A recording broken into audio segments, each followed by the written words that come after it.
오늘 읽은 본문의 말씀을 중심으로 두려워하지 말라, 놀라지 말라 이 제목으로 하나님의 말씀의 은혜를 나누겠습니다. 여호수아와 이스라엘 백성들은 이제 요단을 건넜습니다. 또 여리고를 무너뜨렸습니다. 그런데 아이성에서 뜻밖의 패배를 당하게 됩니다.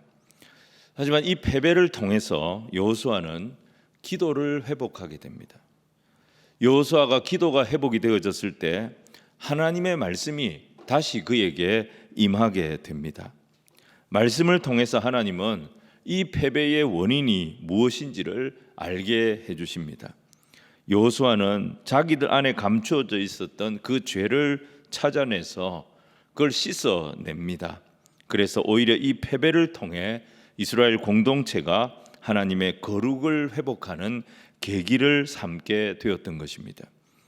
근데 문제는 이제 해결이 됐어요. 그 안에 죄의 문제는 해결이 되었지만 패배의 상처는 여전히 그들 앞에 남아 있었던 것입니다. 그게 아이성이었습니다. 운동 경기를 할 때에도 여러분 이 흐름이라고 하는 것이 있습니다. 승기를 잡았을 때는 계속 이거 밀어붙입니다. 승기를 잡은 팀의 감독이 작전 타임 부르지 않습니다. 이 기세를 계속 그냥 몰고 가려고 합니다. 승기를 잡았을 때는 그 팀의 선수들이 아무리 피곤해도 피곤한 줄을 모릅니다. 어디서 힘이 올라오는지 일당백의 힘이 올라오는 거예요. 근데 반대로 한번 기가 딱 꺾이고 나면 이제 주눅이 듭니다. 그때에는 어떤 작전을 써도 먹히지 않을 수가 있습니다. 또 이걸 극복을 하겠다고 선수들이 이걸 극복하겠다고 과욕을 부리다 보면 안 하던 실수까지 하게 됩니다. 그러면서 경기를 완전히 이제 망치게 되는 거지요. 영적인 세계도 마찬가지입니다, 여러분. 한번 부흥의 흐름이 딱 끊기고 나면 교회가 이것을 회복하는 것이 사실 굉장히 어렵습니다. 승승장구하다가 이 작은 아이성에서 어이없는 패배를 당한 이스라엘이 지금 딱 그 형편이었던 것입니다. 이스라엘 군대는 가나안에서 첫 패배를 당했어요. 그러면서 모든 것이 스톱이 되어버렸고 사기가 완전히 꺾인 상태입니다. 반면에 가나안은 어떻습니까? 군대의 사기가 지금 막 올라가고 있습니다. 이대로 두면은 이제 정복전쟁 자체가 어려워지는 겁니다. 빠른 시간 내에 여호수아는 이 분위기를 반전을 시켜야 되는 것입니다. 근데 한번 패배했던 곳으로 부하들을 다시 데리고 가는 것은 굉장히 조심스럽습니다. 왜냐하면 실패를 하게 되면 대개 이제 두 가지 반응이 나옵니다. 하나는 뭐냐면 그 실패한 것을 계속 묵상을 하는 거예요. 그 실패의 발목이 잡히는 거예요. 그러면서 이 실패에 대한 두려움, 이것 때문에 실패의 노예가 돼버립니다. 이걸 트라우마라고 말합니다. 그리고 자존심 이제 막 내세우게 되죠. 우리가 왜 졌을까? 그래가지고 과욕을 부리게 됩니다. 더 덤비게 됩니다. 그러다 망하는 것입니다. 침체가 되든지 서두르든지. 근데 이 두 가지가 다 사실은 망하는 길입니다. 이걸 어떻게 뚫어낼 것인가? 이 상처를 어떻게 극복하고 나갈 건가? 그래서 다시 어떻게 이 분위기를 반전시킬 건가? 이게 여호수아의 사명이었어요. 고민하는 여호수아에게 하나님은 세 가지 명령을 주시는 것을 보게 됩니다.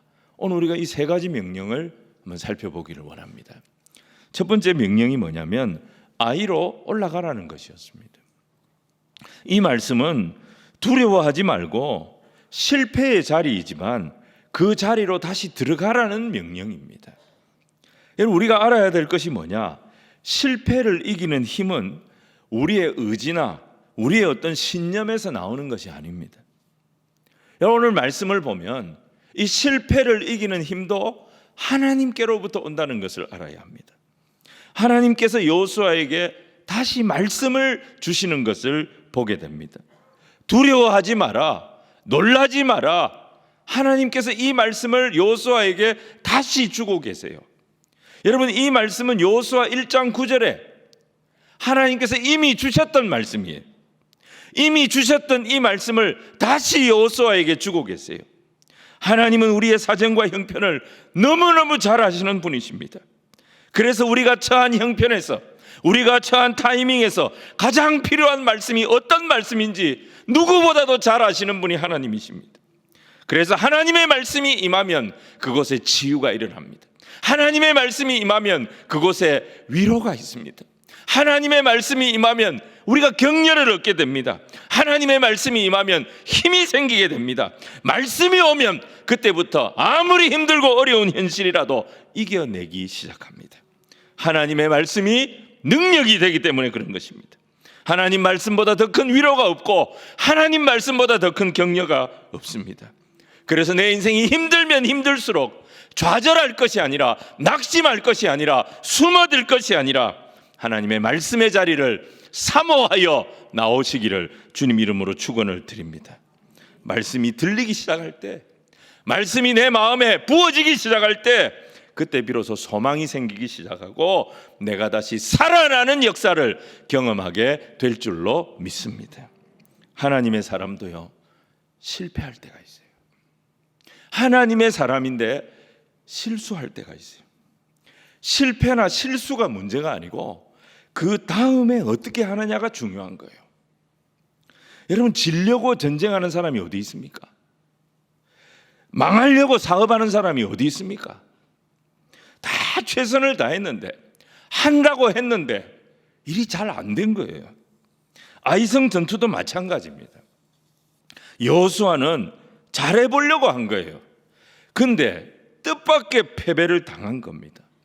물론 지금까지의 승리의 도취가 되어져서 방심했지요. 내부의 죄를 잘 살피지 못하는 허술함이 있었어요. 하지만 여호수아가 진짜 잘한 것이 뭐냐면, 실패했지만, 넘어졌지만 그가 잘한 것이 하나님 앞에 나왔다는 거예요. 하나님 앞에 나와 엎드렸다는 것입니다. 하나님 앞에 나와 엎드릴 때 하나님께서 그를 다시 일으켜 주셨던 것입니다. 여러분, 이게 하나님이 일하시는 방법인 거예요.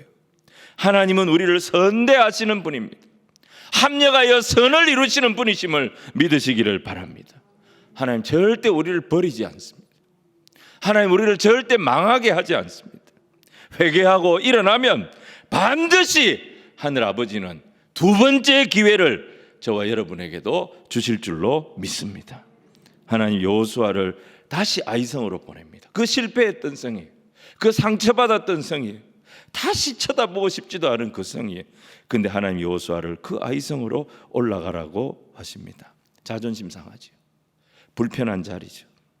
다른 성을 공격해라. 차라리 그런 말씀 주시면 더 좋겠는데 실패의 자리로 올라가랍니다. 내가 패배했던 자리, 내가 상처받았던 자리, 누가 그 자리에 다시 가고 싶습니까? 근데 하나님은 그 실패의 자리를 다시 직면하게 하십니다. 근데 하나님 그냥 보내시는 게 아니에요. 이제 네가 왜 실패했는지 그 실패의 원인이 제거됐다. 이제 올라가라. 이제 너를 기다리고 있는 건 승리다. 실패를 두려워하지 말고 그 실패의 원인이 다 해결이 됐고 다 제거가 됐으니까 너는 내 말을 믿고 올라가라는 것입니다. 여러분, 감리교 창시자였던 요한 웨슬레는요, 기독교 역사상 가장 위대한 순회 전도자 중에 한 사람입니다. 그런데 이 요한 웨슬레도 20대 젊은 목회자 시절에 참담한 목회 실패를 경험했습니다. 신대륙인 미국에 가서 인디언 사역을 했는데 열매가 하나도 없었어요. 한 2년 동안 사역하다가 다시 돌아왔어요. 마음에 큰 상처를 입고 대서양을 건너오면서 나는 목회에 재능이 없다. 그래서 목회를 그만둬야 되겠다. 이 결심을 할 정도로 좌절을 했다는 거예요. 근데 런던에서 피터 볼레르라고 하는 한 모라비안 사역자를 만나게 됩니다. 이게 하나님의 섭리였어요. 이 볼레르의 도움으로 그가 다시 성경을 보게 됩니다. 그가 다시 성경을 공부하게 됩니다. 그러면서 성령의 하시는 일에, 성령 사역에 눈을 뜨게 됩니다. 그리고 기도의 중요성을 깨닫게 됩니다. 그러면서 웨슬레는 전혀 새로운 사역자로 거듭나게 되는데 그때부터 이분이 돌아가실 때까지 전도 집회를 통해서 수많은 사람들을 그리스도께로 인도하는 영적 거장이 되어졌던 것입니다. 우리는 실패의 자리로 돌아가기가 참 자존심 상하고 참 싫습니다. 근데 만약에 여러분 생각해 보세요. 이 웨슬리가 20대에 경험했던 그 실패 때문에 나는 이제 다시는 목회를 안 하겠다, 그러고 도망을 쳐버렸다면 이 사람은 어떻게 됐겠어요? 자기뿐 아니라 아마 기독교 역사에 엄청난 마이너스가 됐을 겁니다. 하나님 우리를 일으키셔서 정말 생각도 하기 싫은 그 상처받은 자리, 실패한 자리로 다시 보내는 이유가 있습니다. 하나님은 내 힘으로 하려고 하다가 실패했던 바로 그 자리, 내 힘으로 아무리 하려고 해도 제대로 되지 않았던 내 인생의 바로 그 자리에서 하나님의 손으로 모든 것이 새롭게 되어지는 그런 경험을 하게 하시기 위해서 다시 우리를 실패의 자리로 보내시는 것입니다. 여호수아를 실패의 자리 아이로 다시 가게 하신 하나님, 우리 인생의 아이성에 하나님 우리를 다시 세우실 때가 있습니다. 그때 어떻게 해야 됩니까? 내 방법으로 안 됐잖아요. 내 열정으로 안 됐잖아요. 나를 내려놓고 겸손하게 하나님의 손을 붙잡고 하나님과 함께 가는 거예요. 하나님과 함께 내 인생의 아이성으로 들어가는 거예요. 반드시 하나님과 함께 가시면 내가 실패했던 자리지만, 내가 좌절했던 자리이지만, 내가 상처받았던 자리이지만 그 자리에서 살아계신 하나님의 능력을 경험하도록 인도하여 주실 줄로 믿습니다. 오늘 두 번째는요, 복병을 두라는 거예요. 이 명령을 주세요. 여러분, 이건 뭐냐면 머리를 쓰라는 거예요. 지략을 사용하라는 거예요. 하나님은 여호수아에게 새로운 작전을 주십니다. 그런데 하나님의 작전은 똑같지가 않습니다. 항상 바뀝니다. 사사기 7장에서 기드온이 전쟁을 할 때 32,000명의 군사들이 왔습니다. 그런데 하나님 32,000명 많다는 거예요. 줄이고 해가지고 몇 명까지 줄입니까? 300명으로 줄이게 하셨습니다. 그런데 이번에는 2,000~3,000명이 올라가서 전쟁에서 졌어요. 그런데 하나님 2,000~3,000명 갖고 안 된다는 거예요. 오늘 뭐라고 하십니까? 전병력을 다 데리고 가라는 거예요. 아니, 아이성에 사는 사람이 12,000명밖에 안 돼요. 그런데 이스라엘 군대 전병력을 다 데리고 가라는 거예요. 자, 1절 말씀을 우리 같이 한번 보시겠습니다. 읽었지만 같이 읽습니다. 시작. 여호수아에게 이르시되 두려워하지 마라, 놀라지 마라. 군사를 다 거느리고 일어나 아이로 올라가라. 보라, 내가 아이 왕과 그의 백성과 그의 성읍과 그의 땅을 다 내 손에 넘겨 주었으니. 사랑하는 여러분, 오늘 이 말씀을 보면 하나님께서 다 데리고 가라는 거예요. 왜 이렇게 하셨을까요? 이게 이스라엘에게 하나님께서 겸손을 가르치시는 거예요. 교만한 사람은 일을 대충 합니다. 겸손한 사람은 자기가 잘 모르니까 작은 일에도 전력 투구합니다. 그래서 오히려 겸손한 사람이, 좀 부족한 사람이 실수를 안 합니다. 일의 결과보다도요, 사실 우리가 주목해야 되는 게 뭐냐면 일하는 태도입니다. 일하는 자세입니다. 결과는 좋을 수도 있고 안 좋을 수도 있어요. 대충 했는데 좋은 결과가 나올 수도 있어요. 열심히 했는데 안 좋은 결과가 나올 수도 있어요. 그래서 결과는 달라질 수가 있어요. 중요한 것은 뭐냐? 그 사람의 일하는 태도입니다. 하나님의 일을 하면서 작은 일이라고, 평범해 보이는 일이라고 우습게 하는 사람이 있어요. 해본 일이라고 적당히 하는 그런 사람들이 있어요. 그런 사람들 이름 다 써놔야 됩니다. 중요한 일을 맡으면 안 됩니다. 그런 분들은 하나님의 일을 가볍게 보고 적당히 해치우려고 했던 이스라엘 백성들이 1차 전쟁에서 망했잖아요. 다 갈 거 없습니다. 2,000~3,000명만 가면 저 정도는 문제 없습니다. 쉽게 생각하고 대충 하려고 하다가 그들이 1차전에서 망했잖아요. 이 패배를 극복하는 하나님의 방법의 첫 단추가 뭐냐? 겸손하라는 거예요. 아무리 작은 일이라도 쉽게 보지 말라는 거예요. 이 세상에 만만한 거 하나도 없으니까 절대 교만하지 말라는 거예요. 작은 성이지만 최선을 다해야 된다. 하나님 그걸 가르치는 거예요. 그리고 2절에 하나님의 명령이 계속됩니다. 자, 2절 말씀을 우리 같이 읽겠습니다. 시작. 너는 여리고와 그 왕에게 행한 것 같이 아이와 그 왕에게 행하되 오직 거기서 탈취할 물건과 가축은 너는 아이성 뒤에 복병을 둘지니라 하시니. 여러분, 여기에 하나님의 명령은 간단합니다. 여호수아에게 너는 아이성 뒤에 복병을 둘지니라, 요 말씀 주신 거예요. 근데 겸손해진 여호수아는 이 복병 작전을 굉장히 치밀하게 준비합니다. 오늘 이 8장 내용 전체가 여호수아가 준비를 어떻게 했는가 하는 내용이에요. 여호수아가 진을 쳤던 곳이 길갈입니다. 그죠? 요단강 건너서 만났던 길갈에 진을 쳤어요. 근데 그 길갈에서 아이성까지는 길갈에서 서쪽으로 24km를 가야 아이성을 만납니다. 보통 군인들이 행군하는데 보통 1시간에 4km 정도 갑니다. 그럼 군인들이 보통 걸음으로 가면 6시간을 행군해서 가야 아이성에 도착합니다. 상당히 먼 거리죠. 근데 10절 11절 보시면 여호수아와 이스라엘의 주력 군대가 아침에 일찍 일어나면 새벽에 일찍 일어났어요. 그래서 길갈을 떠나 아이성에 가서 어디에다가 진을 치냐면 아이성 북쪽에다가 진을 칩니다. 주력 부대가, 여호수아와 주력 부대가. 근데 여호수아는 주력 부대를 이동시키기 전날 밤에 아무도 모르게 용사 3만 명을 먼저 보내요. 이 사람들을 어디에 두냐면 아이성 서쪽에, 그러니까 아이성을 지나가야 될 거 아니에요. 동쪽에서 가니까 아이성을 지나서 아이성 서쪽에다가 이 3만 명을 매복을 시킵니다. 아무도 모르게 밤중에 이동해서 이 사람들은. 그리고 아이성 북서쪽으로 한 3km 정도, 북서쪽으로 한 3km 정도 떨어진 곳에 베델성이 있었어요. 이 베델과 아이 사이에 길목에다가 5,000명의 군사들을 또 매복을 시킵니다. 여호수아가. 왜냐하면 이 베델성과 아이성은 가까이 있기도 가까이 있지만 상호 동맹 관계였습니다. 그래서 한쪽이 공격을 받으면 다른 한쪽이 반드시 구원군을 움직이게 되어 있습니다.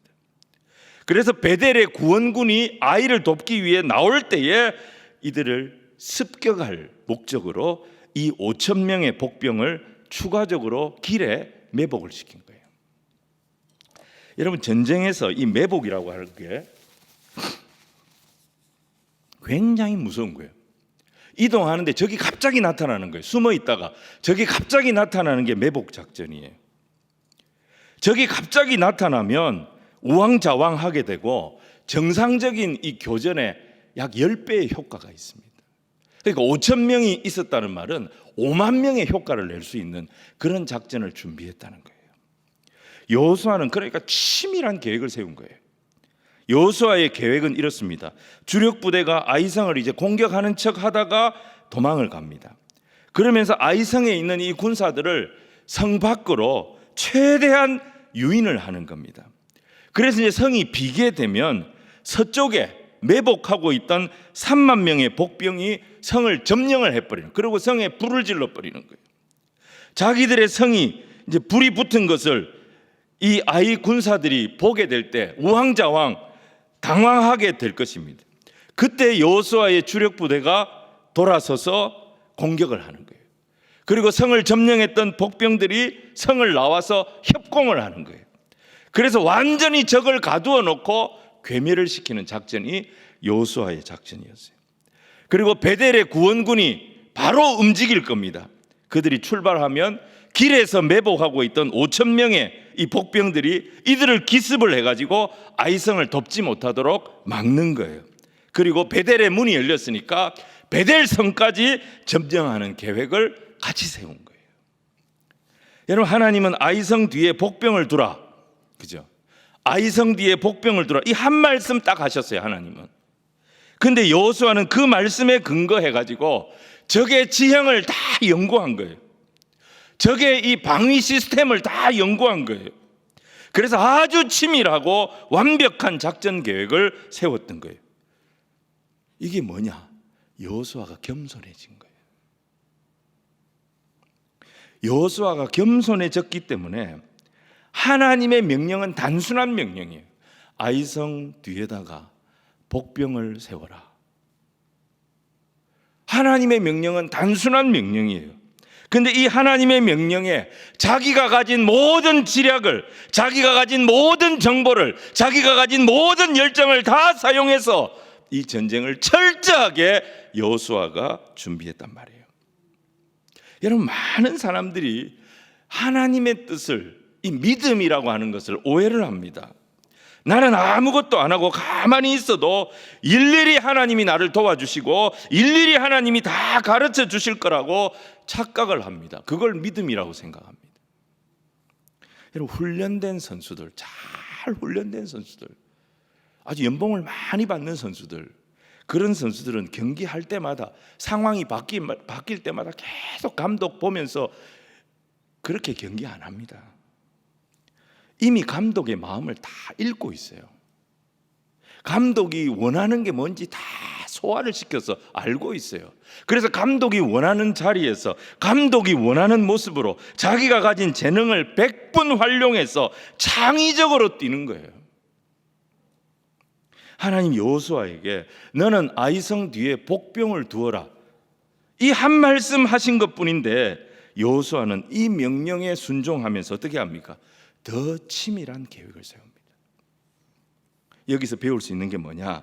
하나님 우리에게 승리를 주신다고 해서 우리는 절대 팔짱 끼고 놀아서는 안 된다는 거예요. 선포한 승리, 이미 약속되어진 승리입니다. 아무리 승리가 선포되어졌고 아무리 승리가 약속되어졌다 할지라도 이 승리를 내 현실로 가져오기 위해서는 여호수아처럼 해야 돼요. 밤새 복병을 배치하는 고민, 어디에다가 복병을 둘 것인가 고민해야 되고, 남이 안 보는 사이에 땀을 흘려서 준비를 해야 하고, 남들이 하나를 준비할 때 그 다음 스텝을 어떻게 할 건가, 그 다음 스텝은 어떻게 할 건가, 2개, 3개의 스텝을 준비하는 거예요. 여러분, 준비하는 성도, 준비하는 교회, 이 마지막 때에 하나님 그 교회와 그 성도를 쓰실 줄 믿습니다. 이스라엘이 이토록 철저하게 준비할 수 있었던 것은 패배를 통해서 그들이 겸손해졌기 때문입니다. 그래서 실패로 끝내면 안 됩니다. 무슨 일이든지 평가를 해야 됩니다. 실패할 때마다 실패 속에도 하나님이 주시는 영적인 레슨이 있어요. 그걸 우리는 찾아야 됩니다. 그리고 그걸 나한테 새기는 거예요. 그러면 그런 실수 반복 안 합니다. 더 강해집니다. 오늘 세 번째는 뭐냐? 그의 손에 있는 단창을 들어서 아이를 가리키라, 이 명령하세요. 아침이 밝으니까 여호수아의 군대가 이제 공격을 시작하지요. 자, 10절 말씀인데 제가 10절을 읽겠습니다. 10절 말씀. 여호수아가 아침에 일찍이 일어나 백성을 점호하고 이스라엘 장로들과 더불어 백성에 앞서 아이로 올라가매. 여호수아가 일찍 일어났다 그랬어요. 여러분, 여호수아서 보면 여호수아가 아침에 늦잠 자는 법이 없어요. 요단강 건널 때도 아침에 일찍 일어났어요. 여리고 공격할 때도 아침에 일찍 일어났어요. 아이성 패배하고 다시 싸울 때 여호수아가 아침에 일찍 일어나서 군사들을 점호했다 그랬어요. 하나님의 사람들은 아침에 일찍 일어나는 사람이에요. 여호수아 보세요. 아브라함 보세요. 아침에 다 일찍 일어나서 하나님의 뜻을 기다리고, 우리 예수님 보세요. 새벽 오히려 미명에 하나님과 대화하는 시간을 가지셨던 거예요. 여호수아는 아침에 일찍이 일어나서 백성의 장로들과 함께 이제 전쟁이 시작됩니다. 뭐라 그랬습니까? 백성에 앞서 아이로 올라갔다 그랬습니다. 여러분, 여호수아와 백성의 장로들이 이 전투에서 어디에 섰느냐? 최선봉에 섰어요. 지난번 패배 때 이 자리에 누가 섰습니까? 36명의 전사자들이 섰던 자리예요. 최전방은 가장 위험한 곳입니다. 36명의 전사자들이 섰던 그 자리에 이번 전투에서는 여호수아와 백성의 장로들이 그 위험한 자리에 섰다 이 말입니다. 리더는 책임지는 사람입니다. 부흥하는 교회의 특징이 뭐냐? 이 교회 위하여 눈물과 기도로 내 생명 다하기까지 늘 봉사합니다.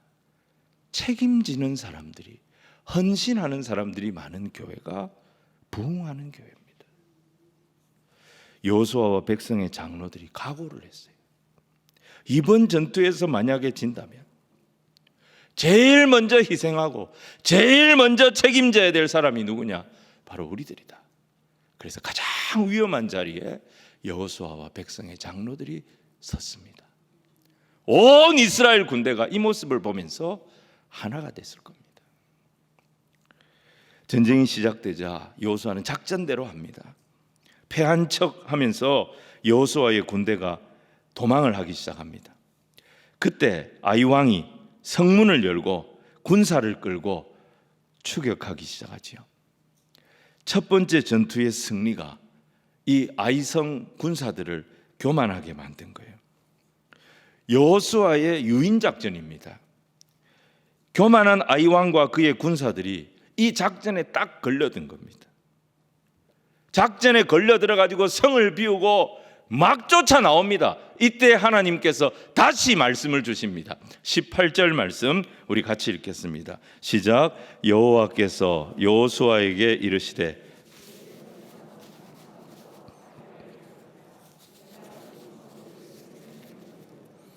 여호수아가 그의 손에 잡은 단창을 들어 그 성읍을 가리키니. 여러분,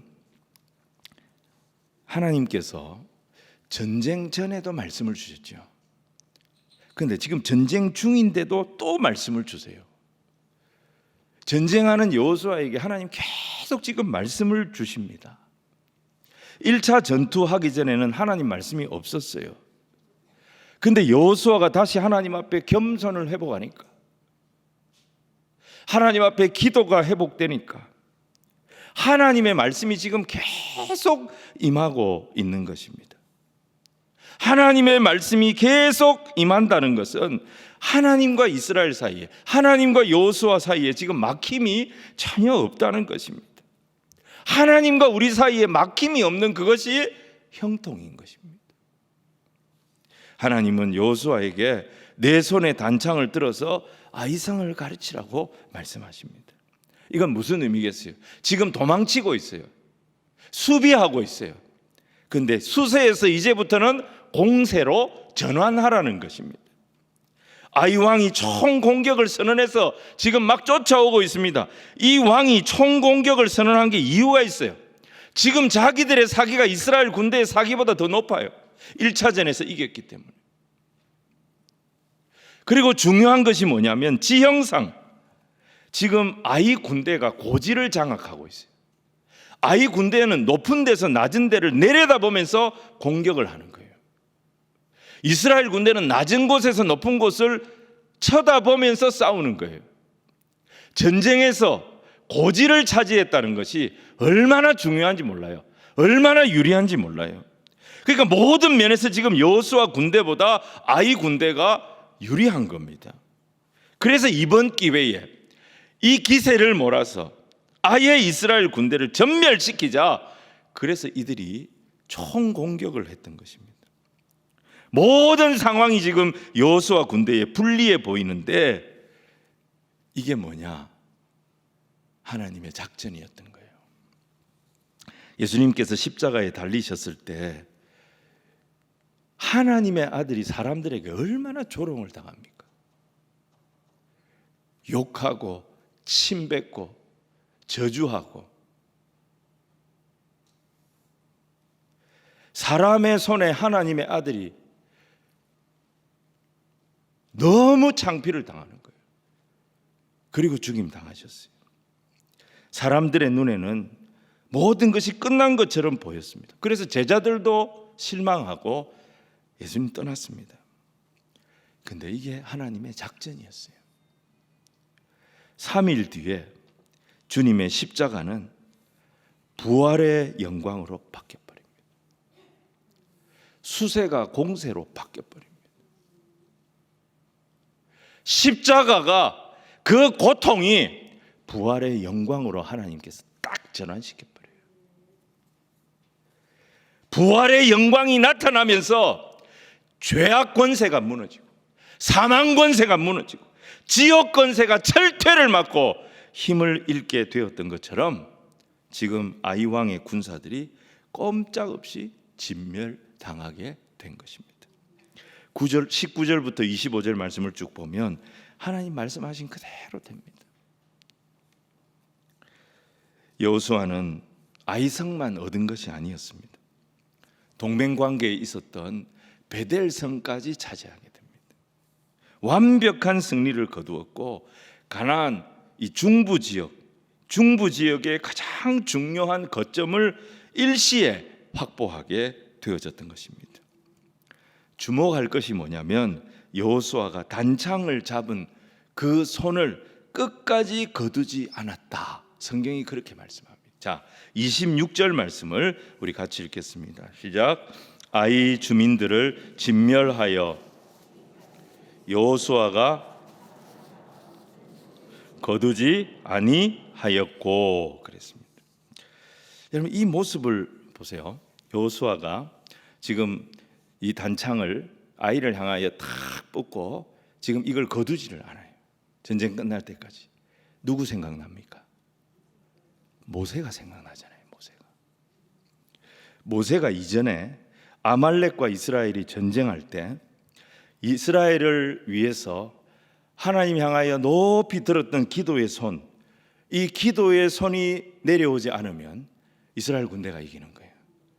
근데 이 손이 내려오면 이스라엘 군대가 아말렉에게 당하는 거예요.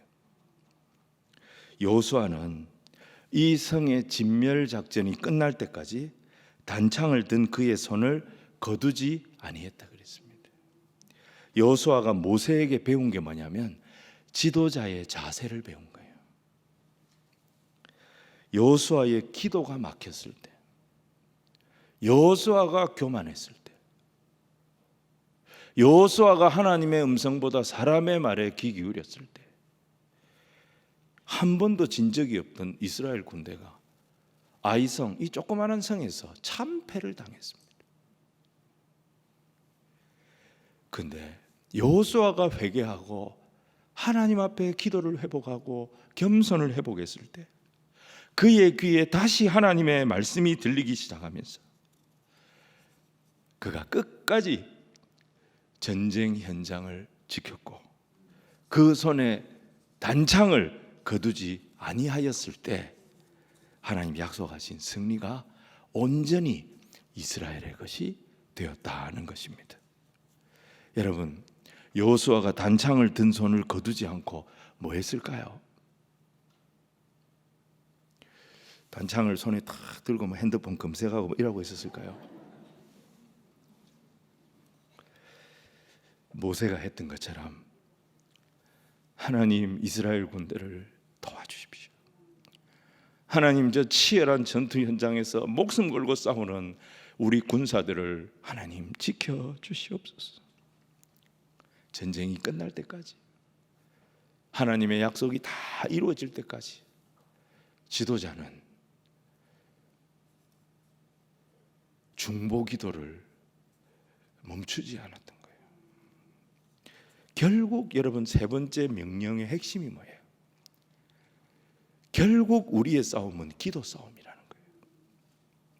전쟁은 우리가 하는 것 같지만 세상은 우리 힘으로 사는 것 같지만 역대하 20장 15절에 뭐라 그랬습니까? 전쟁은 우리에게 속한 것이 아니요 하나님께 속한 것이라. 기도에 승리한 사람이 결국 전쟁에 승리한다는 거예요. 기도가 무너졌을 때 전쟁도 무너졌던 것입니다. 전쟁에 패한 아이성은 잿더미가 되지요. 아이 왕을 처형하고 그 자리에 큰 돌무더기를 쌓아 놓습니다. 이것은 두고 아이성의 교훈을 이스라엘 백성들에게 각인시키기 위한 것이었습니다. 불순종과 교만의 결과가 얼마나 쓰라린 것인지, 그리고 기도가 회복이 되고 성결과 순종이 회복되어졌을 때 하나님이 주시는 그 승리가 얼마나 감사한 것인지 너희들 그거 잊지 마라. 앞으로도 너희들 교만하면, 불순종하면, 하나님의 말씀보다 세상의 말을 더 크게 들으면 아무리 유리해도 너희들 넘어진다. 아무리 약하고 불리해도 겸손하게 하나님 앞에 엎드려서 주의 말씀을 구하는 기도가 살아있으면, 그리고 그 말씀에 순종하는 믿음이 살아있으면 하나님이 우리의 승리를 지켜주신다. 이걸 가슴에 새기는 표시였던 것입니다. 여러분, 이 전쟁의 결과 어떻게 됩니까? 이후 7년 동안 이스라엘 군대는 정복 전쟁을 계속 이어가게 됩니다. 30번이 넘는 전투를 합니다. 그런데 그 정복 전쟁, 7년간의 정복 전쟁에서 한 번도 지지 않는 그런 강한 군대로 거듭나게 되어집니다. 영적 전쟁에서 우리가 예상치 못한 패배를 경험했을 때 낙심하지 마십시오. 회피하지 마십시오. 주저앉지 마십시오. 이 세 가지 하나님의 명령을 꼭 기억하십시오. 아이로 올라가라. 실패 두려워하지 말고 실패의 자리 담대하게 직면해라. 하나님과의 관계에서 뭐가 잘못되었는지, 언제 어디서부터 하나님의 말씀이 내 귀에 들리지 않았는지 그거 찾아내서 그 죄에 회개하고 일어나면 하나님 반드시 또 기회를 주신다, 이 말씀이에요. 두 번째는 복병을 둬라. 이번에는 지략을 사용해라. 여러분, 아이성 공격할 때하고 여리고 무너뜨릴 때 주시는 하나님의 전략이 완전히 다르잖아요. 여리고성은 그냥 돌기만 했잖아요, 일주일 동안. 근데 아이성은 밤새도록 행군을 해요. 매복을 해야 했어요. 곳곳에 복병을 숨겨놔야 했어요. 적을 유인하는 작전을 해야 했어요. 그렇게 해서 지략으로 이긴 전쟁이 아이성 전투였어요. 하나님 승리를 주시지만, 승리를 약속하시지만 승리를 주시는 방법은 다양합니다.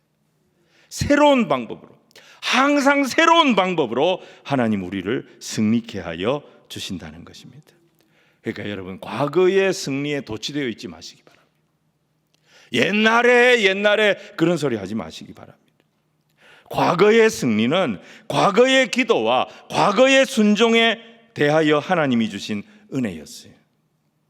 우리가 과거의 승리에 도취되어 있으면 현재를 대하는 자세가 안일해질 수밖에 없습니다. 하나님은 아침마다 새롭고 늘 새로우신 분이라 그랬습니다. 새로운 시대에 새로운 전략을 주시는 이 하나님의 말씀에 민감하게 순종할 줄 아는 저와 여러분이 되어야 될 줄로 믿습니다. 결국 세 번째, 결국은 뭐예요? 기도 싸움이라 그랬습니다. 이스라엘은 아이성에서의 실패를 통해서 더 강한 군대로 변화가 됩니다. 또 여호수아는 실패 때문에 어떻게 돼요? 더 겸손한 사람이 됩니다. 실패 때문에 자신을 돌아보는 사람이 됩니다. 실패 때문에 그는 하나님의 말씀에 민감한 사람이 되고, 실패 때문에 그는 승리를 해도 그것을 당연하게 생각하지 않는 사람이 됩니다. 모세에게 배운 대로 현장에서 이스라엘 군대를 위하여 끝까지 기도의 고삐를 늦추지 않는 기도의 어른이 됩니다. 이 세 가지 명령을 통해서 여호수아는 어이없이 당했던 아이성 패배를 완전히 극복하게 됐던 것입니다. 여러분, 여호사처럼 우리도 실패의 골짜기에서 이렇게 일어날 수 있는 그런 성도들이 돼야 될 줄로 믿습니다. 주일마다 스스로를 정결하게 하고 하나님의 음성 놓치지 않고 과거의 승리에 도취되지 않고 겸손하게 하나님의 방법, 믿음으로 선택하는 자리로 돌아가면 아무리 내 형편이 사면초가 같을지라도 반드시 이기도록 인도하여 줄 것이고 새로운 역사를 감당하는 축복의 통로가 되도록 만들어 주시는 것을 믿으시기를 바랍니다. 이런 교회, 이런 성도들 다 되시기를 주님의 이름으로 축원합니다.